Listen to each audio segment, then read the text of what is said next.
अल्लाह रब्बुल इज़्ज़त जल्ल व अला की हम्द और सना और हुजूर अकरम नूर मुजस्सम रहमत आलम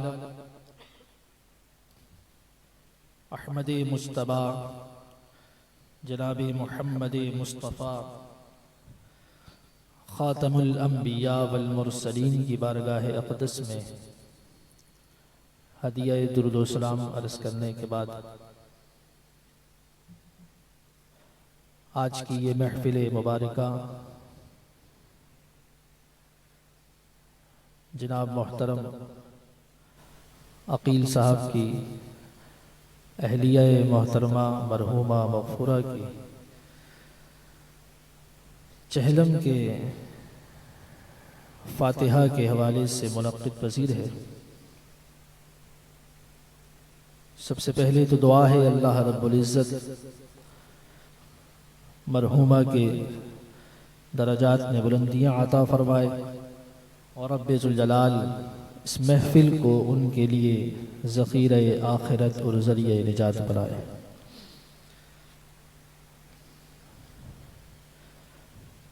अल्हम्दुलिल्लाह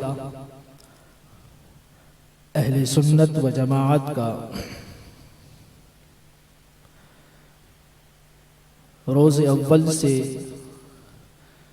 ये अंदाज़ और ये तरीक़ा रहा है कि वो अपने मरहूमीन के लिए, अपने से पहले दुनिया से चले जाने वाले, रुख़्सत हो जाने वाले जो अहबाब हैं, रिश्तेदार हैं, दोस्त हैं, उनके लिए सवाब पहुँचाने का एहतिमाम और ये अंदाज़ मुख्तलिफ नौइयतों का वो अपनाते रहते हैं। और ये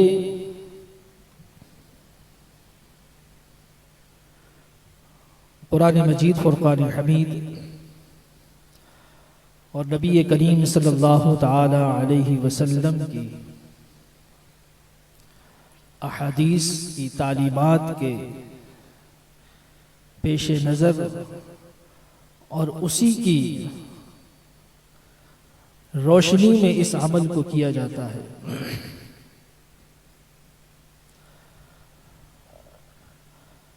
जिसको रब्बे ज़ुल जलाल ने कुरान मजीद फुरक़ान हमीद में इस अंदाज से बयान फरमाया कि वल्लज़ीन जाऊ मिन बादिहिम, कि जो बाद में आने वाले हैं, यक़ूलूना, वो कहेंगे, रब्बना इग़फ़िर लना, ए हमारे रब हमारी भी मग़फ़िरत फरमा, हमारे भी गुनाहों को माफ़ फरमा, वली इख़्वानिनल्लज़ीना सबक़ूना बिल ईमान, और हमारे उन भाइयों की भी मग़फ़िरत फरमा जो हमसे पहले इस दुनिया से चले गए हैं और हम पर सबक़त ले गए हैं। कुरान मजीद फुरक़ान हमीद की ये आयत मुबारका मरहूमीन के लिए तलब मग़फ़िरत और अपनी दुआ और इस्तिग़फ़ार से उनको नफ़ा पहुँचाने पर ये बहुत वाज़ेह कुरान की आयत मुबारका है। और इसमें खुसूसियत के साथ रब्बे ज़ुल जलाल ने मोमिनों को खिताब फरमाया है। यानी ये ईमान वालों का तरीक़ा और अंदाज़ है कि जब वो दुनिया में होते हैं या दुनिया में आते हैं तो उनसे पहले जितने भी उनके भाई हैं, उनके रिश्तेदार हैं, उनके अहबाब हैं। जो कोई भी इस दुनिया से रुखसत हो गया है, कब्रों में है, आलम बरज़ख में है, तो रब ने फरमाया कि उनका तरीका ये होगा कि वो अपने लिए भी तलब मग़फ़िरत अल्लाह से करेंगे और अपने उन भाइयों के लिए भी तलब मग़फ़िरत करेंगे। और यही हकीकत में ईसाल सवाब है, यही हकीकत में ईसाल सवाब है। मुसलमान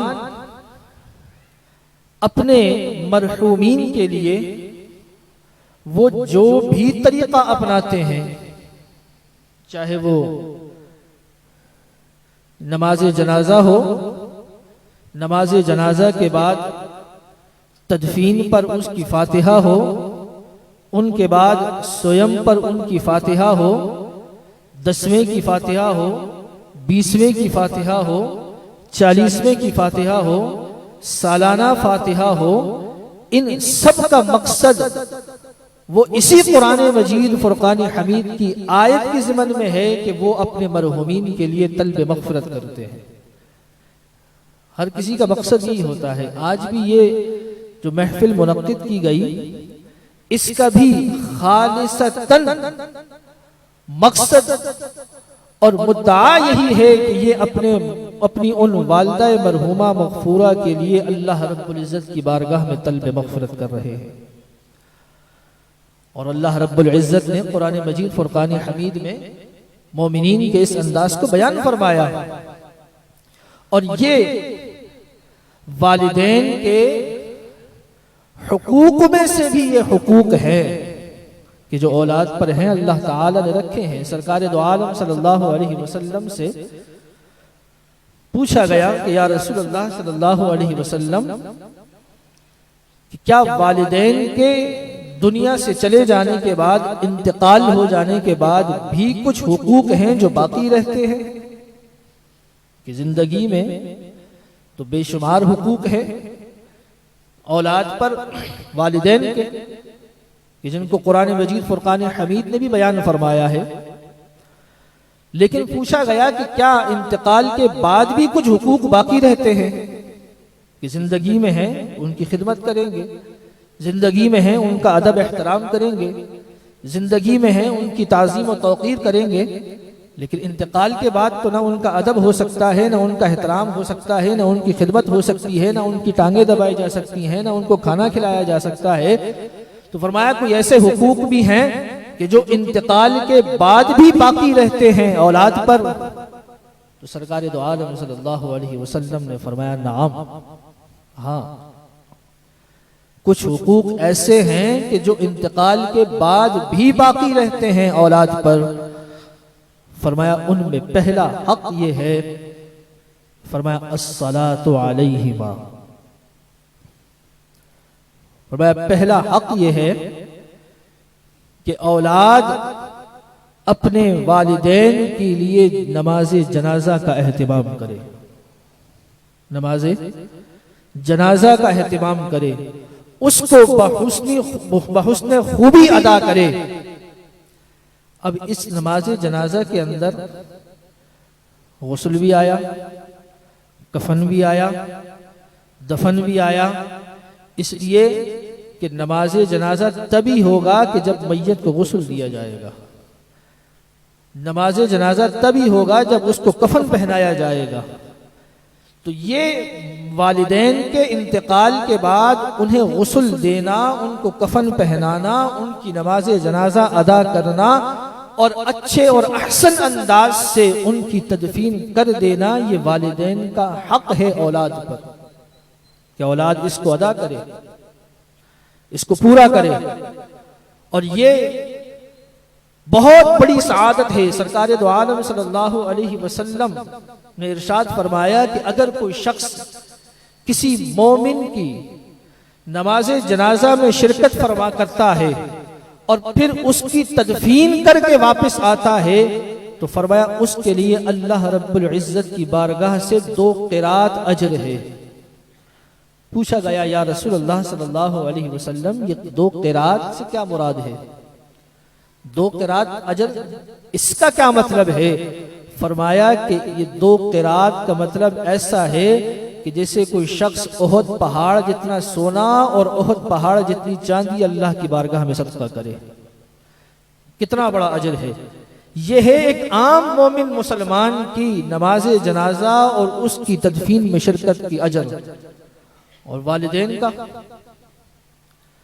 कि जो हक है, कितनी बड़ी सआदत है कि वालिदैन को औलाद अपने हाथ से गुस्ल दे, उसको कफन पहनाए, उसकी नमाज जनाजा अगर पढ़ा सकता है तो पढ़ाए, वरना शिरकत जरूर करे, पढ़े जरूर, और उसके बाद उनकी अच्छी अंदाज से, अहसन अंदाज से, सुन्नत के मुताबिक उनकी तदफीन करे, उनको तलकीन करे। ये हक है वालिदैन का। दूसरा फरमाया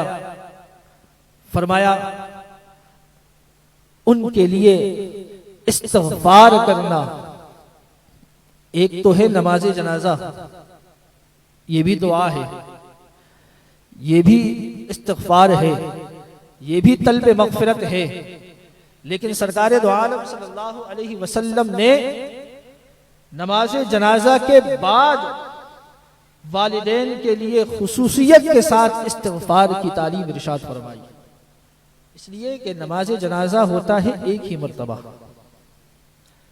कि जब इंतकाल हुआ उसके बाद गुस्ल कफन के बाद उनकी एक ही दफा नमाज जनाजा पढ़ी जा सकती है। लेकिन इस्तिग़फ़ार ऐसा अमल है, उनकी गुनाहों की मुआफ़ी ऐसा अमल है कि जो इंसान जिंदगी के हर लम्हे में अपने और वालिदैन के लिए कर सकता है। तो इसलिए फरमाया कि अपने वालिदैन के लिए इस्तिग़फ़ार, ये औलाद पर हक है वालिदैन का कि औलाद करे उनके लिए।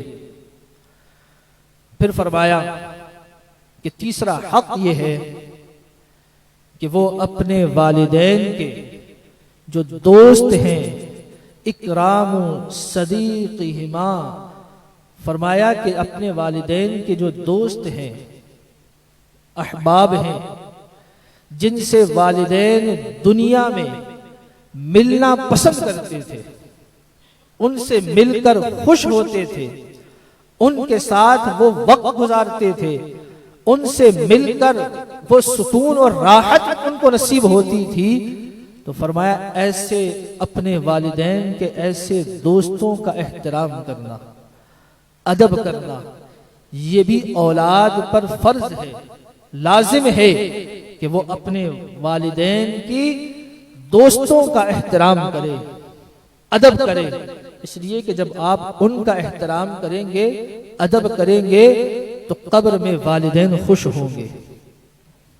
फिर फरमाया सरकार दो आलम सल्लल्लाहु अलैहि वसल्लम ने कि अपने वालिदैन के जो रिश्तेदार हैं, यानी अगर वालिद की तरफ से जो रिश्तेदारी है, चचा की, ताया की, दादा की, और ये सारे रिश्ते हैं, अगर वालिदा हैं तो उनकी तरफ से जो रिश्ते हैं, जो मामू हैं, नाना हैं, नानी हैं, या इधर से खालाएं हैं, ये जो रिश्ते हैं, फरमाया इन रिश्तों को कायम रखे। ये भी औलाद पर लाजिम है, ये भी वालिदैन का हक है औलाद पर कि वो इस कड़ी को भी लाजमी जोड़ कर रखे। और तीसरा फरमाया, चौथा, पांचवा फरमाया कि उनके अहद को, उनके वादे को पूरा करो। कि अगर वालिदैन ने दुनिया में किसी से वादा किया है, कोई अहद किया है, किसी के साथ कोई वादे का एहतिमाम किया है, तो औलाद को चाहिए कि वो उस वादे को पूरा करे, उस वादे को पूरा करे। लेकिन इसमें एक चीज है कि वो वादा भी शरीयत के मुताबिक होना चाहिए, वादा भी शरीयत के मुताबिक होना चाहिए। अगर शरीयत के खिलाफ किसी ने कोई वादा ले लिया है या वादा कर लिया है, तो उसको पूरा करना नहीं है।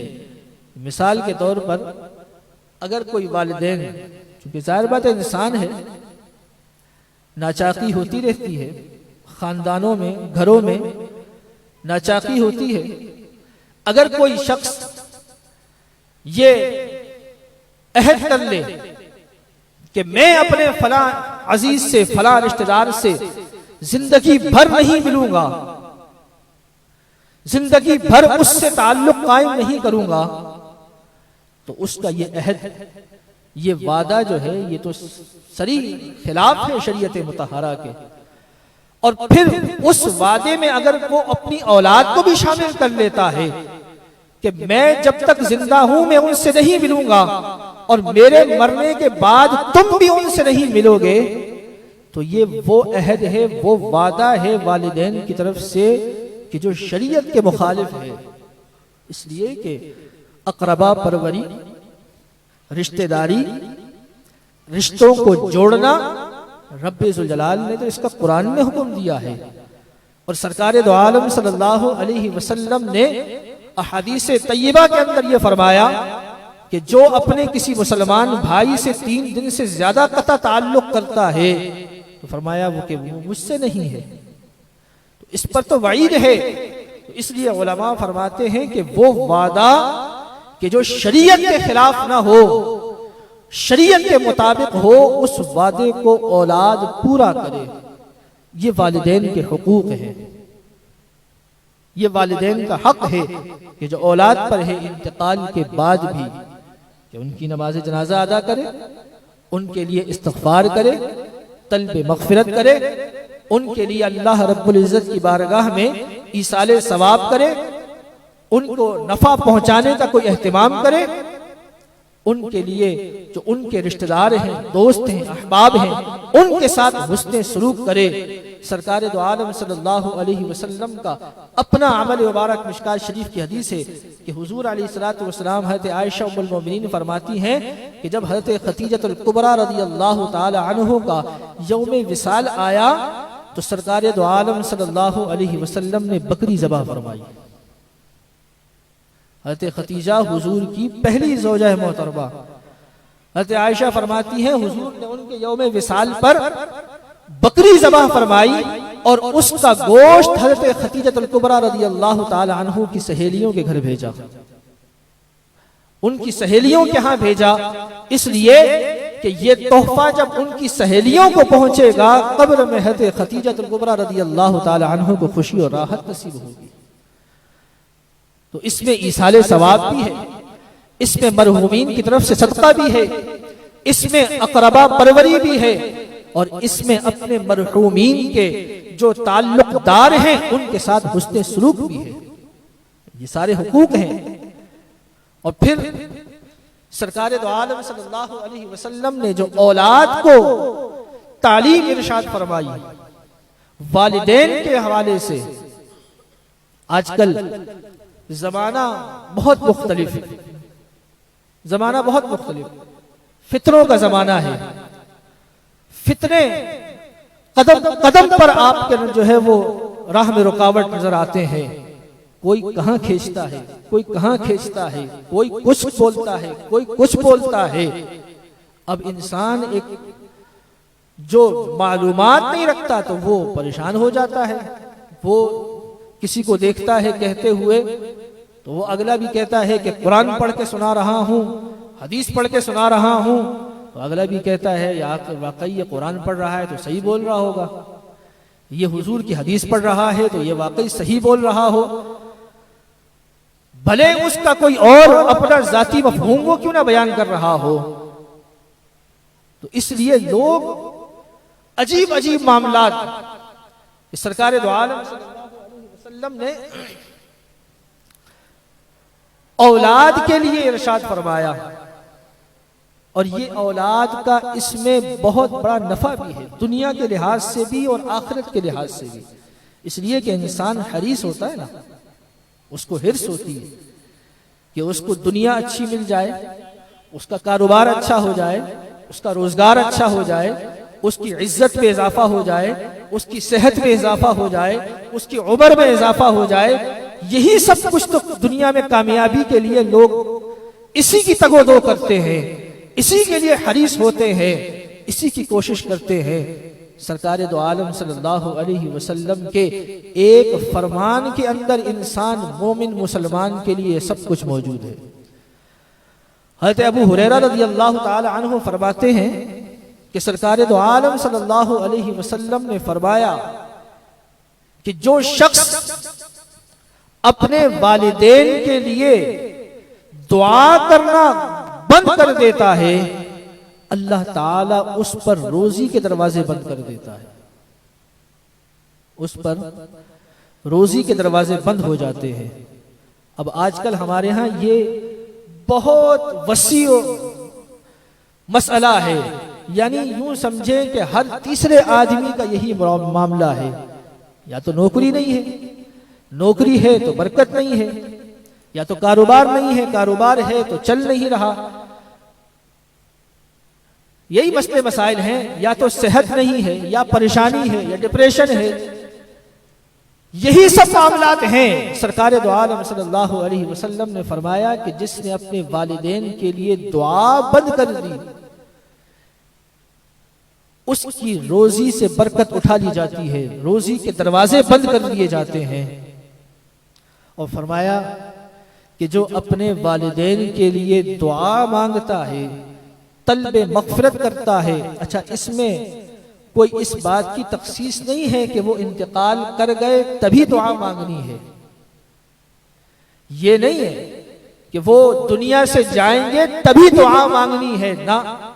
अगर जिंदगी में हैं, उनकी सेहत के लिए दुआ मांगो, उनके आमाले सालिहा के लिए दुआ मांगो, उनकी लंबी तवील उम्र के लिए दुआ मांगो। ये सारी दुआएं हैं वालिदैन के लिए। और अगर इंतकाल कर गए हैं तो उनकी तलबे मग़फ़िरत की दुआ मांगो, उनके बुलंदी दरजात के लिए दुआएं मांगो। तो सरकार अलैहिस्सलातु वस्सलाम ने फरमाया कि जब औलाद अपने वालिदैन के लिए दुआ करती है तो अल्लाह ताला फिर उस पर रोजी के दरवाजे खोल देता है, उसको तवील उम्र अता फरमाता है और उसको अच्छी सेहत अता फरमाता है। यही तीन चीजें हैं ना कि जो इंसान चाहता है कि मेरे पास हो, कि अच्छी रोजी भी हो, अच्छी सेहत भी हो और लंबी उम्र भी हो। अगर ये चाहते हो तो इखलास के साथ वालिदैन के लिए दुआ करें। अच्छा, हमारे यहाँ होता क्या है, कोई बात अगर किसी जगह सुनी, किसी जगह अगर इस तरह की कोई बात सुनी तो लोग फिर उस चीज को जहन में बिठाकर फिर अमल करते हैं। मिसाल के तौर पर यहां अगर किसी ने सुना कि जनाब वालिदैन के लिए दुआ करें तो रोजी में बरकत होगी, वालिदैन के लिए दुआ करें तो अच्छी सेहत मिल जाएगी, वालिदैन के लिए दुआ करें तो लंबी उम्र मिल जाएगी। अब दूसरे दिन से उसने जो है वो जहन में ये बिठाया कि अब मैं वालिदैन की दुआ करूंगा तो मुझे अच्छी रोजी मिलेगी। अब जहन में उसने ये बिठाया कि मैं वालिदैन के लिए कसरत से इस्तिग़फ़ार करूंगा तो मुझे लंबी उम्र मिल जाएगी। और जहन में ये बिठाया कि मैं वालिदैन के लिए दुआ करता रहूंगा तो मुझे अल्लाह ताला तवील उम्र और अच्छी सेहत अता फरमाएगा। याद रखो, सरकार अलैहिस्सलातु वस्सलाम ने फरमाया इन्नमल अमालु बिन्नियात, इंसान का अमल उसका दारो मदार नियत पर है। आप अब जो ये दुआ मांग रहे हो, दिल और दिमाग कहां है? क्या वालिदैन के लिए है? ना, ये तो रोजी के लिए मांग रहे हो। हाँ, वालिदैन के लिए है ना, ये तो अपनी सेहत के लिए मांग रहे हो। दुआ वो काम आती है कि जो इखलास और लिल्लाहियत के साथ सिर्फ और सिर्फ वालिदैन की मोहब्बत और उनकी फायदे और नफे के लिए मांगी जाए। और जब इंसान इखलास के साथ अपने जाती मफाद को परे हटाकर खालिसतन लिवजहिल्लाह वालिदैन के नफे के लिए जब दुआ मांगेगा तो फिर रब उस दुआ पर फिर उसको ये सब नेमतें अता फरमाएगा। लेकिन अगर शुरू से ही ये जहन होगा कि मैं अगर दुआ मांगूंगा तो अच्छी रोजी मिलेगी, तो फिर ये समझ लो कि ये आजमाइश है, यानी तुम इस चीज को आजमा रहे हो। और शरीयत में आजमाइश नहीं होती, शरीयत के अहकाम में आजमाइश नहीं होती, वहां तो अमल अल्लाह रब्बुल इज्जत की लिल्लाहियत और खुलूस के साथ किया जाता है। और जब खुलूस के साथ करो तो फिर अल्लाह ताला उस पर इनाम जरूर अता फरमाता है। इसलिए कि ये अमल का इनाम है, अमल का इनाम है। अगर सिर्फ इंसान जाती मफाद के लिए ही अमल करता रहेगा तो फिर तो उसमें इखलास न रहा, इखलास न रहा। इसीलिए तो कहते हैं ना कि रियाकारी, अगर इंसान कुर्बानी करता है और वो सिर्फ दुनिया में अपना फायदा हासिल करने के लिए कुर्बानी करेगा तो उलमा फरमाते हैं रियाकारी है, उसका यह अमल रद्द कर दिया जाएगा। अगर कोई नमाज इसलिए पढ़ता है कि लोग मुझे नमाजी कहें और मुझे अच्छा कहें तो ये फिर रियाकारी है, उसका कोई नफा नहीं है, उसका अमल जाया हो जाएगा। अगर कोई रोजा रखता है, हज करता है, ज़कात देता है और मकसद ये है कि मेरा अपना जाती मफाद, तो फिर तो उस पर उखरवी इनाम और सवाब कुछ भी नहीं है, ये फकत रियाकारी है और ये ऐसा अमल जाया है। तो इसलिए वालिदैन के लिए भी दुआ और तलबे मग़फ़िरत करते हुए वालिदैन का नफा और उनकी बख्शिश और मग़फ़िरत जो है वो इंसान के पेश नजर होनी चाहिए, अपना नफा नहीं, अपना नफा नहीं। ये तो अल्लाह ताला फिर बंदे के इखलास को देखकर फिर उसको इनाम अता फरमाता है ना, कि ये इतना अपने वालिदैन से मोहब्बत करता है, इतना अपने वालिदैन से अकीदत रखता है, इतना अपने वालिदैन से जो है वो प्यार करता है, उनका इतना अदब और एहतराम करता है, तो फिर अल्लाह ताला जब खुश होता है तो बंदे पर इनाम और इकराम फरमाता है, बंदे पर इनाम करता है। तो इसलिए अगर वालिदैन के लिए दुआ करनी है तो वालिदैन का ही तसव्वुर ज़हन में होना चाहिए, इससे हटकर कि मेरी रोजी में बरकत होगी या नहीं होगी। इसलिए कि अगर रोजी में बरकत के लिए दुआ मांगोगे और अगर कल को खुदा ना खास्ता बरकत नहीं हुई तो जो 4-5 दिन महीने के बाद फिर वो दुआ छोड़ दोगे। ऐसा ही होता है ना कि इंसान का जब जाती काम नहीं होता तो उसमें फिर दिलचस्पी खत्म हो जाती है, और फिर जब दिलचस्पी खत्म हुई तो फिर वो अमल भी खत्म हो जाता है।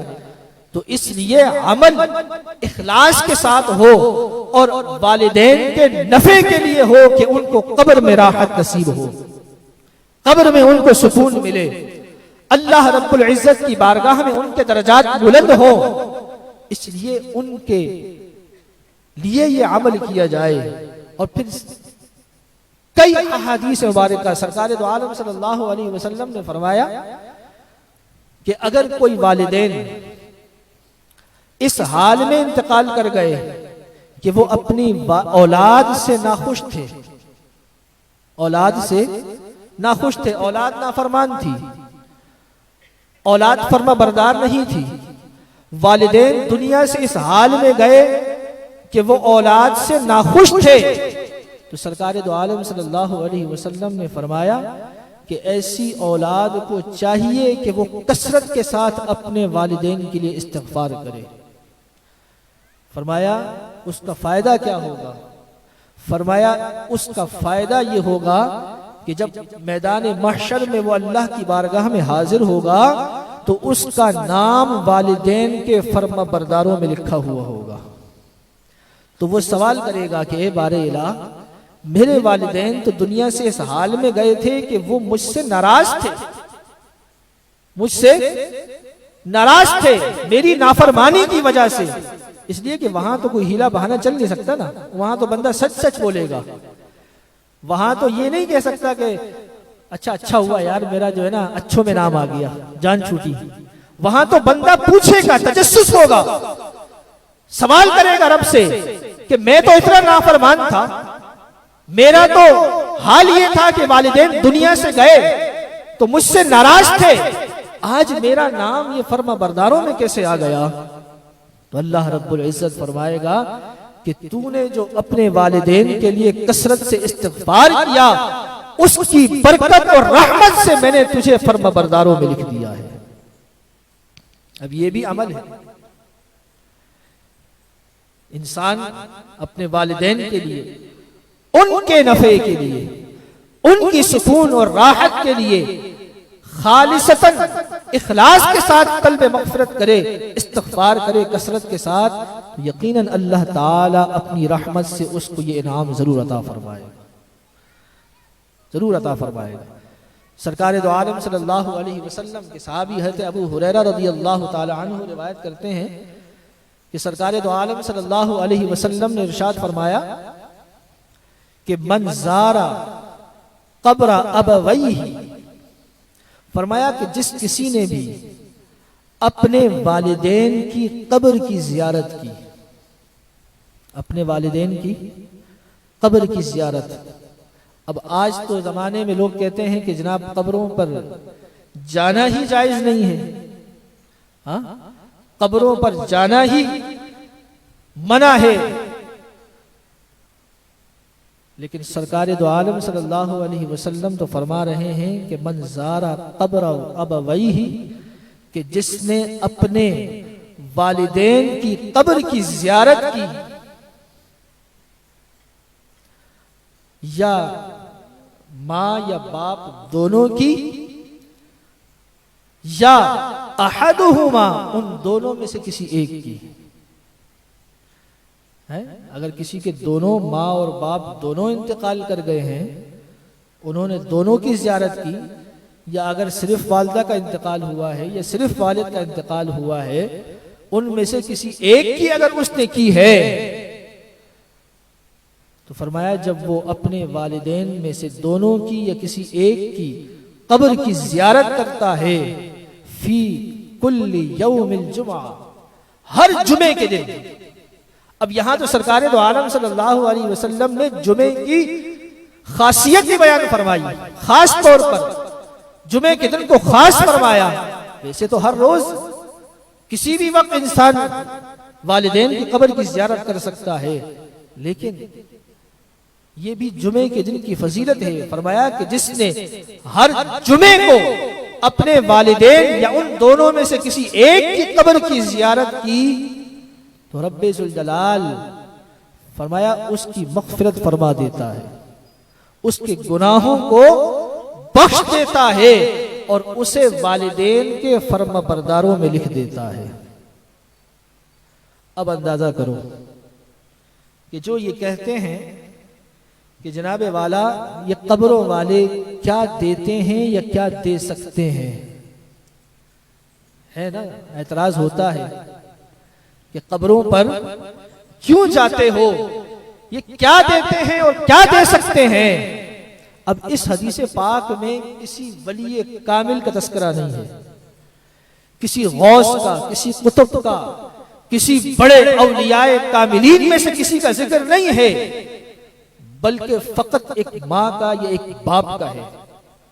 अब भले वो गुनहगार ही क्यों ना हो, जाहिर बात है कि इंसान खता कार तो होता है, गुनाह उससे सरजद होते हैं। वो अगरचे वालिदैन गुनाहगार ही क्यों ना हो, लेकिन औलाद के लिए तो वालिदैन का दर्जा रखते हैं, माँ बाप का दर्जा रखते हैं। तो अगर वो वालिदैन जो भले गुनाहगार ही क्यों ना हो, उनकी कब्र की ज़ियारत औलाद के गुनाहों की बख्शिश का सामान बन सकती है, तो फिर औलियाए कामिलीन, बुजुर्गान दीन, अंबियाए किराम अलैहिमुस्सलाम की जो कब्रें हैं, वो तो रब्बे जुल जलाल की रहमतों और तजल्लियात के नुज़ूल का मरकज है। तो उन वहां जाकर फिर इंसान अगर उनकी ज़ियारत करे तो वहां पर इंसान फिर कैसे महरूम रह सकता है। और एक और रिवायत इसके साथ और भी है, उसमें तो ये भी मौजूद है कि हज़रत अबू हुरैरा फरमाते हैं कि सरकार अलैहिस्सलातु वस्सलाम ने फरमाया कि जो शख्स अपने वालिदैन में से दोनों या किसी एक की कब्र पर हर जुमे को जाता है और वहां खड़े होकर यासीन शरीफ पढ़ता है, अल्लाह ताला उसके सारे गुनाहों को बख्श देता है। अब ये भी एक एतराज होता है ना कि जनाब कुरान खानी करनी है घर से कर लो, दुआ करनी है घर से कर लो, वहां जाकर कब्र पर खड़े होकर या कब्र पर बैठकर वहां सिरहाने या पाए की तरफ बैठकर या मज़ारात पर जाकर वहां दुआ मांगने की क्या जरूरत है, घर से कर लो। इसलिए सरकार दो आलम सल्लल्लाहु अलैहि वसल्लम ने फरमाया कि दुआ तो घर से भी होती है, लेकिन हुजूर ने फरमाया कि जो वहां जाकर हर जुमे को दुआ करता है तो उसका अलग फिर अंदाज है, अल्लाह रब्बुल इज्जत की तरफ से फिर उसका अलग इनाम है। हज़रत इमाम जलालुद्दीन सुयूती रहमतुल्लाह ताला अलैह ने एक किताब लिखी कि मरने के बाद इंसान के जो कब्र के अहवाल होते हैं उस पर, उसमें उन्होंने एक बसरा के आलिम का तस्करा फरमाया। किसका? आम इंसान का नहीं। फरमाते हैं कि बसरा के अंदर एक आलिम रहता था, उसके वालिद का इंतकाल हो गया और उनकी तदफीन हुई कूफा के अंदर। ये बसरा एक अलग शहर है, कूफा एक अलग शहर है। वो फरमाते हैं कि वालिद की तदफीन हुई कूफा में, ये रहता था बसरा में, और ये हर जुमे को बसरा से शहर से चलता कूफा अपने वालिद की कब्र पर, वहां जाकर दुआ करता, फातिहा पढ़ता, वापस अपने शहर आ जाता। कहते कुछ अरसा हुआ तो उसके दिलो दिमाग में, जहन में शैतान ने वसवसा डाला, जो आजकल अक्सर लोगों के जहन में डाला जाता है। शैतान ने उसके जहन में वसवसा डाला, उसने कहा कि ये तू इतने दूर से चलकर यहां आता है और यहां आकर तू दुआ करता है, एक मिट्टी की ढेरी पर खड़ा होता है और फिर यहां खड़े होकर दुआ मांग के तू फिर वापस जाता है, वहां से यहां आने का फायदा क्या है? सिर्फ इस मिट्टी की ढेरी को देखना? हाँ, सिर्फ इस मिट्टी के जो है वो जो कोहान नुमा बना हुआ है, इस मिट्टी के ढेर को देखने के लिए तू उस शहर से चलकर इस शहर तक आता है, जबकि दुआ तो तू अपने घर से भी मांग सकता है। और वो दुआ यकीनन तुझे तेरे वालिद को यहां कब्र में जरूर पहुंचेगी, और वो पहुंचती है। ये जहन में ख्याल आते ही उसने वो वालिद की कब्र पर जाना तर्क कर दिया।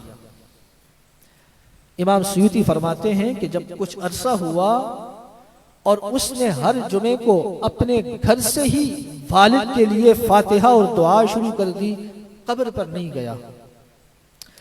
कुछ अरसा जब गुजरा तो वालिद ख्वाब में उसको आए और आकर पूछा कि बेटा बहुत अरसा हुआ तू मिलने नहीं आया, बड़ा जमाना हुआ तू मिलने नहीं आया। तो उस शख्स ने कहा अपने वालिद से कि मैं तो पहले हर जुमे को आता था, लेकिन जब भी वहां आता था तो सिर्फ उस मिट्टी की ढेरी को ही देखता था। फिर मेरे दिल में ख्याल आया कि अगर इस मिट्टी को ही देखना है तो इसके लिए इतनी मुशक्कत उठाने की क्या जरूरत है? दुआ तो मैं घर से भी कर सकता हूं, और मैंने घर से दुआ आपके लिए करना शुरू कर दी है, उसमें कोताही नहीं की। तो इमाम सुयूती फरमाते हैं कि उसके वालिद ने उस बेटे से कहा कि बेटा बेशक तू दुआ कर रहा है और तेरी दुआ मुझ तक पहुंच भी रही है, लेकिन यकीन जान जब तू अपने शहर से निकलता था, कूफे शहर में दाखिल होता था, तेरे आने की आहट जो है वो मुझे सुनाई देती थी। तू जब कब्र पर आता था, जितनी देर मेरे पास बैठता था मुझे सुकून और उन्सियत हासिल होती थी, और जब तू जा रहा होता था तो तेरी कदमों की आवाज भी मैं सुन रहा होता था। फरमाया कि तू आता है, यहां कब्र की ढेरी तू देखता है, लेकिन अंदर से जो मैं तुझे देखता हूं, मुझे कितना सुकून होता है ये तुझे अंदाजा नहीं है। वो कहते हैं ना कि कब्र का हाल मुर्दा ही जानता है, और मुर्दे का हाल इंसान को किसने बताया? ये उसी ने बताया है कि जिन्होंने अपनी आंखों से मुशाहिदा किया है। हाँ? सरकार दो आलम सल्लल्लाहु अलैहि वसल्लम ने फरमाया कि कब्र में मय्यत इस हाल में होती है कि जैसे कोई शख्स दरिया में पानी में डूब रहा हो और वो डूबते हुए किसी को पुकारे कि कोई है जो मुझे सहारा दे, कोई है जो मुझे इससे बचाए। सरकार दो आलम सल्लल्लाहु अलैहि वसल्लम ने फरमाया वहां उसको बचाने वाला कोई नहीं होता, अगर कोई सहारा देता है तो वो फरमाया कि वो तुम्हारी दुआ होती है, वो तुम्हारी दुआ होती है। अब ये दुआ चंद कलिमात है, हमारी जुबान से निकले हुए चंद कलिमात हैं कि जो हमें अदा करने में ना तो कोई मुशक्कत उठानी पड़ती है, ना हमें कोई तकलीफ उठानी पड़ती है, लेकिन ये हमारी जुबान से इखलास के साथ निकले हुए चंद कलिमात उस मैयत के लिए कितना बड़ा इनाम और अज्र होते हैं। सरकार दो आलम सल्लल्लाहु अलैहि वसल्लम ने फरमाया कि जब कोई इंसान अपने भाई के लिए जब इस्तिग़फ़ार करता है तो अल्लाह रब्बुल इज्जत हज़रत जिब्रील को हुक्म फरमाते हैं, ए जिब्रील, मेरे इस फला बंदे ने अपने फला दोस्त के लिए, फला भाई के लिए, फला रिश्तेदार के लिए ये इनाम, ये तोहफा भेजा है, इनाम सवाब का। फरमाया इसको ले जाकर उस कब्र वाले के हवाले करो। रिवायत में आता है, कहते जिब्रील अलैहिस्सलातु वस्सलाम सोने के तश्त में मिस्ले पहाड़ उसको सवाब बनाकर उस मरहूम के या मरहूमा की कब्र पर जाते हैं, उसको पुकारते हैं, ए फला बिन फला, तेरे फला रिश्तेदार ने, फला भाई ने, फला अहबाब ने तेरे लिए ये इनाम भेजा है, इसको वसूल कर। सरकार दो आलम सल्लल्लाहु अलैहि वसल्लम ने फरमाया वो उसको हासिल करता है, और हासिल करने के बाद हुजूर ने फरमाया कि वो खुश कितना होता है। कब्र वाला उस इनाम को, उस अजर को पाने के बाद कितना खुश होता है। फरमाया अगर किसी शख्स को दुनिया के अंदर पूरी दुनिया की बादशाहत मिल जाए तो उसकी कितनी खुशी होगी, उसकी खुशी का आलम कितना होगा। यहाँ तो इलाके का काउंसलर या चेयरमैन बन जाए तो वो जमीन से फुट भर ऊपर होता है, और जो पूरी दुनिया का बादशाह हो जाए तो उसका फिर आलम क्या होगा खुशी का। फरमाया जिस इंसान को पूरी दुनिया की बादशाहत मिले उसको उस वक्त जितनी खुशी और राहत होती है उससे ज्यादा उस वक्त मैयत को खुशी होती है जब उसको सवाब पहुंचाया जाता है। तो ये हमारी जुबान से निकले हुए चंद कलिमात ये हमारी नजर में बड़े हल्के होंगे, लेकिन ये मीज़ान पर बहुत भारी हैं।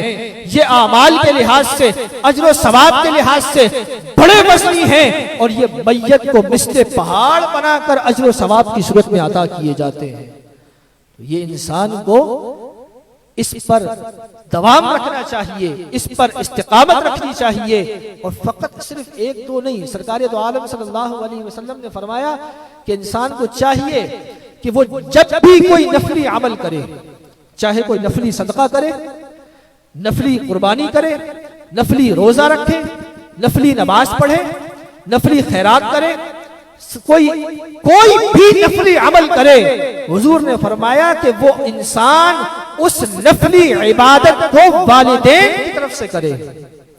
यानी वो इरादा और नियत करे कि ये मैं जो भी नफली काम कर रहा हूं ये अपने वालिदैन की तरफ से अल्लाह की बारगाह में कर रहा हूं।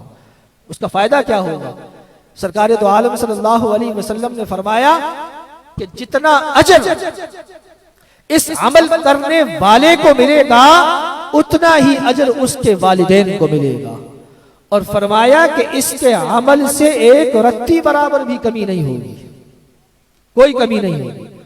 अब एक इंसान है बहुत सारे अमल मामूल में जिंदगी में करता है, कहीं कोई मस्जिद में खिदमत की, किसी गरीब की खिदमत की, किसी मिस्कीन को दिया, कोई खत का सदका किया, कोई खैरात की, कोई नफली रोजा रखा। इंसान नफली रोजे भी साल भर में कई रखता है, कुर्बानी करता है। कुर्बानी में भी ये मसला है, भले इंसान अपनी वाजिब कुर्बानी क्यों ना कर रहा हो, लेकिन इरादा ये रखे कि ये वाजिब कुर्बानी मेरी है, सवाब मेरे वालिदैन के लिए है, सवाब वालिदैन के लिए है, इसलिए कि सवाब पर कोई कमी नहीं आती। अल्लाह रब्बुल इज्जत सवाब देने में कोई कमी नहीं करता कि इंसान अगर कहे कि जनाब ये मेरा अमल जो है इसका सवाब मैं 10 लोगों में अगर पहुंचा रहा हूं तो मेरा कुछ कम हो जाएगा ना। जितना तुझे मिल रहा है उतना ही हर उस मरहूम को, उस इंसान को मिलेगा जितना तुझे मिल रहा है, और तेरे अपने अमल से, अपने सवाब से भी एक रत्ती बराबर भी कमी नहीं होगी। तो ये सारे वो अंदाज हैं कि जो अल्लाह ताला और उसके रसूल ने अपने बंदों को अता फरमाए हैं, और ये इतने बड़े बड़े नफे कि इंसान जिसके लिए बड़ी मुशक्कतें उठाता है रब ने एक लम्हे में उसको अता कर देने हैं। सरकार दो आलम सल्लल्लाहु अलैहि वसल्लम ने फरमाया कि अगर किसी शख्स ने अपने वालिदैन में से किसी एक को या दोनों को दिन में एक मर्तबा मोहब्बत के साथ, शफकत के साथ, एहतराम के साथ उनके चेहरे को देखा एक मर्तबा, सरकार फरमाते हैं कि अल्लाह ताला उनको एक हज मकबूल का सवाब अता फरमाता है। मकबूल हज कि इंसान साल में एक ही मर्तबा कर सकता है, वो भी इस्तिताअत हो, पैसा हो, हिम्मत हो, इतनी मुशक्कत उठाकर जाकर हज करेगा। लेकिन इंसान को अल्लाह ने कितना बेनिफिट अता फरमाया है कि एक नजर वालिदैन को एहतराम और शफकत के साथ देखे तो अल्लाह ताला उसको एक मकबूल हज का सवाब अता फरमाता है। सहाबी रसूल बैठे थे, अर्ज किया रसूलुल्लाह सल्लल्लाहु अलैहि वसल्लम, अगर कोई शख्स दिन में कई मर्तबा देखे कि वालिदैन हैं, घर में आना जाना, सुबह शाम दिन में कई कई मर्तबा मुलाकात होती है, सामना होता है, तो फरमाया कोई अगर एक से ज्यादा मर्तबा देखे, सरकार अलैहिस्सलाम ने फरमाया अगर 100 दफा भी दिन में देखेगा तो उसको 100 मकबूल हजों का सवाब मिल जाएगा। तो रब के यहाँ कमी नहीं है, हाँ, रब के यहाँ कमी नहीं है। तो चाहे इंसान अपने वालिदैन की जिंदगी में उनकी जियारत करे या मरने के बाद कब्र की जियारत करे, ये जियारत इंसान को उसके आमाल में नेकियों का बेहतरीन इजाफे का सामान है। अल्लाह ताला से दुआ है कि अल्लाह ताला हम सबको अमल की तौफीक अता फरमाए। अल्लाह ताला हम सब की इस हाजिरी को अपनी बारगाह अक़दस में कबूल और मंजूर फरमाए। वमा अलैना इल्लल बलाग।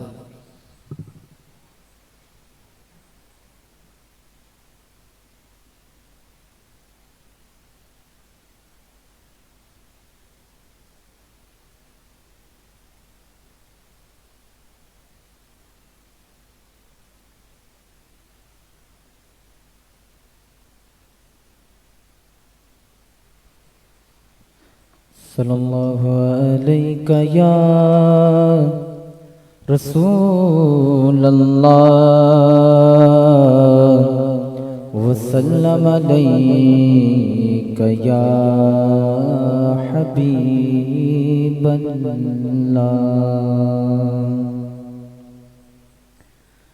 खुदा के फजल से हम पर है साया गौसे आज़म का, खुदा के फजल से हम पर है साया गौसे आज़म का, खुदा के